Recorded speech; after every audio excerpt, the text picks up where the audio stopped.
மழை பெய்யும் போது என்ன துஆ ஓதணும் அப்படின்னு எல்லாருக்குமே தெரியும். ஆனால் இடி இடிக்கும் போதோ காற்று வீசும் போதோ என்ன துஆ ஓதணும் அப்படின்ட்டு சிலருக்கு தெரியாது. அந்த துஆவை தான் நான் இன்னைக்கு சொல்லித்தர போகிறேன். காற்று வீசும்போது ஓதும் துஆ, அல்லாஹும்ம இன்னி அஸ்அலுக ஹைரஹா வ அஊது பிக மின் ஷர்ரிஹா. இதற்கான அர்த்தத்தை பார்த்தலாம். அல்லாஹ்வே, இதனுடைய நன்மையை உன்னிடம் கேட்கின்றேன், இதனுடைய தீமையை விட்டு உன்னிடம் பாதுகாப்பு தேடுகின்றேன். இடி இடிக்கும் போது ஓதும் துவாவை பார்த்துடலாம். சுபஹானல்லஸி யுஸப்பிஹு அர்து பிஹம்திஹி வல் மலாயிகத்து மின் ஹீஃபதிஹி.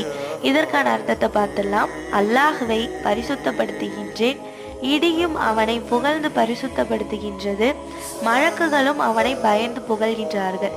இந்த துவாவை இடி இடிக்கும் போதோ காற்று வீசும் போதோ ஓதிக்கொள்ளுங்க.